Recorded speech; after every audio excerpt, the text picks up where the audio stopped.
ಕೈಗೆ ಬಂದ ತುತ್ತು ಬಾಯಿಗೆ ಬರಲಿಲ್ಲ.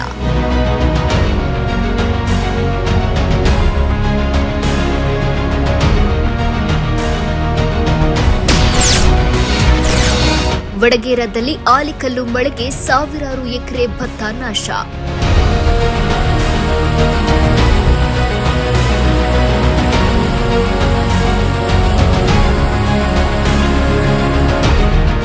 ಒಂದೆಡೆ ಬಿಸಿಲಿನ ಬೇಗೆ ಇದ್ರೆ ಇನ್ನೊಂದೆಡೆ ಅಕಾಲಿಕ ಮಳೆ ರೈತನ ಬೆನ್ನೆಲುಬು ಮುರಿತಾ ಇದೆ. ಯಾದಗಿರಿ ಜಿಲ್ಲೆಯ ವಡಗೇರ ತಾಲೂಕಿನ ಹಲವು ಗ್ರಾಮಗಳಲ್ಲಿ ಮಂಗಳವಾರ ಸಂಜೆ ಸುರಿದ ಭೀಕರ ಗಾಳಿ ಮತ್ತು ಆಲಿಕಲ್ಲು ಮಳೆಗೆ ಸಾವಿರಾರು ಎಕರೆ ಭತ್ತದ ಬೆಳೆ ನೆಲಕಚ್ಚಿದೆ. ಸಾಲ ಸೋಲ ಮಾಡಿ ಬೆಳೆದ ಬೆಳೆ ಕಣ್ಣೆದುರೇ ನಾಶವಾಗಿರುವುದನ್ನು ಕಂಡು ರೈತರು ಕಣ್ಣೀರು ಹಾಕ್ತಾ ಇದ್ದಾರೆ. ಕೂಡಲೇ ಸರ್ಕಾರ ಪರಿಹಾರ ನೀಡಬೇಕೆಂದು ರೈತ ಸಂಘ ಆಗ್ರಹಿಸಿದೆ. ಮಳೆ ಗಾಳಿ ಧೂಳಿಂದ ಏನಪ್ಪ ಅಂತಂದ್ರ ಮಳೆಯಾಗಿದ್ದು, ಅದೇ ರೀತಿ ಏನಪ್ಪ ಅಂತಂದ್ರ ರೈತರ ಹೊಲಗಳ ಮೇಲೆ ಮತ್ತು ಗುಡಿಸಲುಗಳ ಮೇಲೆ, ಹೊಲದಲ್ಲಿ ಇರ್ತಕ್ಕಂಥ ಮನೆಗಳ ಮೇಲೆ ಏನಪ್ಪ ಅಂತಂದ್ರ ಆಣೆಕಲ್ ಬಿದ್ದೇನಪ್ಪ ಅಂದ್ರ ಸಂಪೂರ್ಣವಾಗಿ ರೈತರು ಬೆಳೆದಂತ ಏನ್ ಭತ್ತ ಬೆಳೆಯೋದು ಸುಮಾರು ದಿನದಲ್ಲಿ ಏನಪ್ಪ ಅಂದ್ರೆ ಲಕ್ಷಗಟ್ಟಲೆ ಒಂದು ಎಕರೆಗೆ ದುಡ್ಡನ್ನ ಖರ್ಚು ಮಾಡಿ ಭತ್ತ ಬೆಳೆದಿನ್ನೇನ್ ಕಟಾವಿನ ಹಂತಕ್ಕೆ ಏನ್ ಬಂದದ ಅಂತ ಭತ್ತ ಏನಪ್ಪ ಅಂದ್ರೆ ಆಣೆಕಲ್ಲಿನ ಒಂದು ಪ್ರಕೃತಿ ವಿಕೋಪದಿಂದ ಏನಪ್ಪ ಅಂದ್ರೆ ಆಣೆಕಲ್ ಬಿದ್ದು ಸಂಪೂರ್ಣ ನಾಶ ಆಗ್ಯದ. ಅದನ್ನ ಏನಪ್ಪ ಅಂದ್ರೆ ಈ ನಮ್ಮ ಯಾದಗಿರಿ ಜಿಲ್ಲಾಡಳಿತ ಮೊನ್ನೆ ಜಿಲ್ಲಾಧಿಕಾರಿಗಳು ಸಮೀಕ್ಷೆ ಅತಿ ಶೀಘ್ರದಲ್ಲಿ 2 ದಿನದಲ್ಲಿ ಸಮೀಕ್ಷೆಯನ್ನ ಮಾಡಿ ವರದಿ ತರಿಸಿಕೊಂಡು ಏನಪ್ಪ ಅಂದ್ರೆ ಪ್ರಕೃತಿ ವಿಕೋಪದ ಅಡಿಯಲ್ಲಿ ಏನಪ್ಪ ಅಂದ್ರೆ ರೈತರಿಗೆ ಎಷ್ಟು ಲಾಸ್ ಆಗ್ಯದ ಸಂಪೂರ್ಣವಾಗಿ ಆ ಲಾಸ್ ಅನ್ನ ಬರ್ಸ್ತಕ್ಕಂಥ ಕೆಲಸ ಏನಾರ ಜಿಲ್ಲಾಡಳಿತ ಮಾಡಬೇಕು. ಒಂದು ವೇಳೆ ಮಾಡಲಿಲ್ಲ ಅಂದ್ರೆ ಕರ್ನಾಟಕ ರಾಜ್ಯ ರೈತ ಸಂಘ, ರೈತ ಸೇನೆಯ ನಮ್ಮ ಸಂಘದ ಎಲ್ಲಾ ಪದಾಧಿಕಾರಿಗಳು ಜಿಲ್ಲಾಧಿಕಾರಿಗಳ ಕಚೇರಿ ಮುತ್ತಿಗೆ ಹಾಕಿ ಏನಪ್ಪ ಅಂದ್ರೆ ಉಗ್ರವಾದಂತಹ ಹೋರಾಟ ಮಾಡಬೇಕಾಗ್ತದ. ರೈತರ ಸಂಕಷ್ಟದಲ್ಲಿರ್ತಕ್ಕಂಥ ರೈತರಿಗೆ ಕಣ್ಣೀರು ಒರೆಸ್ತಕ್ಕಂಥ ಕೆಲಸ ಜಿಲ್ಲಾಡಳಿತ ಮಾಡಬೇಕು ಅಂತೇಳಿ ಈ ಸಂದರ್ಭದಲ್ಲಿ ನಾನೇನಪ್ಪ ಅಂತಂದ್ರೆ ಒತ್ತಾಯನ ಮಾಡ್ತೀನಿ.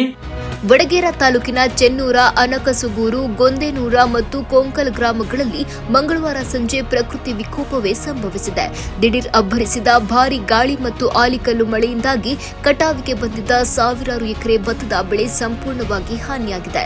ಇನ್ನೇನು ಕೆಲವೇ ದಿನಗಳಲ್ಲಿ ಫಸಲು ಕೈಗೆ ಬರಬೇಕಿತ್ತು, ಆದ್ರೆ ನೆಲಕಚ್ಚಿದೆ. ಒಂದು ವೇಳೆ ತಾವೇನಾರ ಇದನ್ನ ನೆಗ್ಲೆಕ್ಟ್ ಮಾಡಿದ್ದೇ ಆದಲ್ಲಿ ತಾವೇನಪ್ಪ ಅಂದ್ರೆ ಈ ವಿಷಯನ ಗಮನಕ್ಕೆ ತರ್ತಾ ಇದ್ದೀನಿ.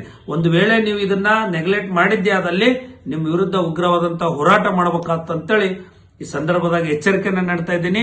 ಅನ್ನದಾತ ಈ ವರ್ಷ ಏನಪ್ಪಾ ಅಂದ್ರೆ ಅತಿವೃಷ್ಟಿ ಆಗಿ ಪ್ರವಾಹ ಬಂದು ಸಂಪೂರ್ಣ ನಷ್ಟದಲ್ಲಿ ಅದನ್ನ ಎರಡನೇ ಬೆಳೆ ಅದನ್ನು ಒಳ್ಳೆ ರೀತಿ ಬೆಳಿಬೇಕಂದ್ರ ಮತ್ತ ಆಣೆಕಲ್ಲು ಪ್ರಕೃತಿ ವಿಕೋಪಕ್ಕೆ ತುತ್ತಾಗ್ಯಾನ ಅಂತ ರೈತರಿಗೆ ತಾವೇನಪ್ಪ ಅಂತಂದ್ರ ಪರಿಹಾರ ಕೊಡ್ತಕ್ಕಂಥ ಒಂದು ವ್ಯವಸ್ಥೆ ಜಿಲ್ಲಾಡಳಿತ ಮಾಡಬೇಕು. ಪ್ರಕೃತಿಯ ವಿಕೋಪದಡಿಯಲ್ಲಿ 100 ಕೋಟಿ ದುಡ್ಡನ್ನ ಬಿದ್ದದ, ಆ ದುಡ್ಡನ್ನ ರೈತನ ಕಣ್ಣೀರು ಒರೆಸ್ತಕ್ಕಂಥ ಕೆಲಸ ಈ ನಮ್ಮ ಜಿಲ್ಲಾಡಳಿತ ಮತ್ತು ರಾಜ್ಯ ಸರ್ಕಾರ ಮಾಡಬೇಕಂತೇಳಿ ನಾನು ಸರ್ಕಾರಕ್ಕೆ ಒತ್ತಾಯನ ಮಾಡ್ತಾ ಇದ್ದೀನಿ. ಒಂದು ವೇಳೆ ತಾವು ಸ್ಪಂದಿಸದೇ ಇದ್ದಲ್ಲಿ ಮುಂದಿನ ದಿನದಾಗ ಉಗ್ರವಾದಂತಹ ಹೋರಾಟನ ಎದುರಿಸಬೇಕಾಗ್ತದ ಜಿಲ್ಲಾಡಳಿತ ಅಂತೇಳಿ. ದುಬಾರಿ ಬೆಲೆಯ ಗೊಬ್ಬರ, ಕೂಲಿ ಮತ್ತು ಸಾಲ ಮಾಡಿ ಬೆಳೆದಿದ್ದ ಭತ್ತ ಈಗ ಮಣ್ಣು ಪಾಲಾಗಿದೆ. ಇದರಿಂದ ರೈತರು ದಿಕ್ಕು ತೋಚದಂತಾಗಿದ್ದಾರೆ. ದುಬಾರಿ ಬೆಲೆಯ ಗೊಬ್ಬರ, ಕೂಲಿ ಮತ್ತು ಸಾಲ ಮಾಡಿ ಬೆಳೆದಿದ್ದ ಭತ್ತ ಈಗ ಮಣ್ಣು ಪಾಲಾಗಿದೆ.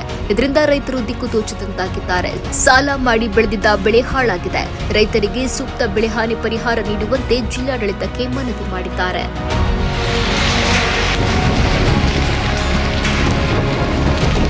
ನ್ಯೂಸ್ 24 ಭಾರತ್, ಯಾದಗಿರಿ.